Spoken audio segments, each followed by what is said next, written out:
Le bilan politique en 2021 a connu des soubresauts. En effet, au cours de cette année, dans le discours de la consolidation du vivre ensemble, les données n'ont pas toujours été positives pour le lien armée-nation.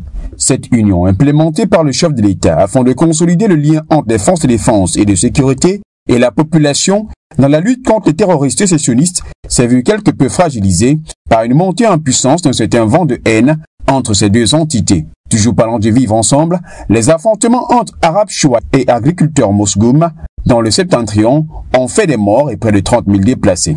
Et parlant de déplacés, le mouvement migratoire est toujours dans le pays, une conséquence du conflit sécuritaire dans les régions du nord-ouest et du sud-ouest, qui aura encore fait parler de lui avec le décès des forces de défense et de sécurité, mais surtout les circonstances malheureuses ayant conduit au décès de la fillette Caroline, âgée de 5 ans, et du gendarme Achille Vogo. Ou encore tout récemment, le décès de 4 élèves et d'une enseignante à Fiango, réunis au creuset du savoir, l'école. L'année 2021 au Cameroun, c'est également la gestion de la pandémie Covid-19, bien que les médias faisant des choux gras de l'évolution de la maladie et pointant le Cameroun dans le ranking des pays les plus touchés en Afrique subsaharienne par la Covid-19, la propagande autour du vaccin contre la Covid semble avoir eu moins de cas au Cameroun. Toutefois, le pays aura essuyé des sueurs froides sur la gestion des fonds alloués par le FMI pour renforcer la lutte, ajouté au Fonds spécial de solidarité nationale pour la lutte contre le coronavirus et ses répercussions économiques et sociales. Le feuilleton Covid-Gate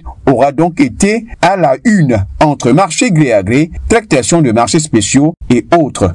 Les prêts de 296 milliards de francs CFA sur 479 du budget en 3 ans ont été engloutis. Une enquête avait d'ailleurs été demandée par la présidence de la République pour y voir clair. La Chambre des comptes avait dès lors en effet produit un document de 171 pages qui, en plus des éléments soulignés haut, mettait en exergue des cas de surfacturation. Le président de la République avait reçu copie et le peuple n'attendait plus que des réactions sur le plan d'incrimination voire d'interpellation. 2021 a été également la volonté de l'opposition camerounaise à faire front commun avec le projet de proposition de la réforme consensuelle du code électoral camerounais, une plateforme dont des partis représentés au Parlement et d'autres ont élaboré un travail pour rendre le système électoral camerounais plus fluide et transparent. Toutefois, en tentant d'assurer une résilience, l'on notera de l'avis du gouvernement qu'on peut inscrire un bilan positif malgré la pandémie. Selon le Premier ministre Joseph Diongouté, les actions réalisées par le gouvernement en 2021 ont été réalisées aussi bien sur le plan socio-économique qu'institutionnel. Ainsi, il affirme qu'au cours de l'année 2021, le gouvernement s'est attelé à poursuivre la réalisation optimale des projets de développement et à consolider la paix ainsi que l'unité nationale. C'est dans ce cadre qu'il inscrit la poursuite et la finalisation en cours de divers grands projets d'infrastructure, notamment dans les secteurs routiers, autoroutiers et énergétiques. Au regard de ce qui précède, beaucoup reste donc à faire. Il va falloir juste être plus pointueux dans les actions et faire davantage place à la résilience.